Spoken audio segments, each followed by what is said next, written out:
2019 ఓడిపోగానే మాట మార్చేశాడు.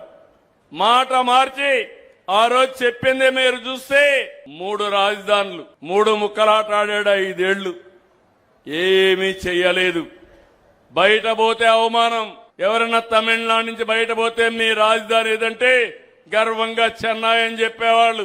తెలంగాణ నుంచి బయట పోతే మీ రాజధాని ఏదంటే హైదరాబాద్ అని నేను డెవలప్ చేసిన రాజధాని గర్వంగా తెలంగాణలో చెప్పేవాళ్ళు. బెంగళూరుకు పోతే కన్నడకు పోతే కర్ణాటకలో బెంగళూరుని గర్వంగా చెప్పేవాళ్ళు. మన పిల్లలకు కూడా అర్థమయ్యేది కాదు ఏ రాజధాని అని చెప్పాలి. 3 రాజధానులు అంటే ఓ మీకు 3 ఉన్నాయని అందరూ నవ్వేవాళ్ళు. ఇలాంటి అవమానాలు భరించాం. మళ్ళా మన ప్రభుత్వం వచ్చింది. అందుకే అలాంటి పార్టీ ఉండకూడదని 154 సీట్లతో గెలిచిన పార్టీని 11కే పరిమితం చేశారు మీరందరూ కలిసి.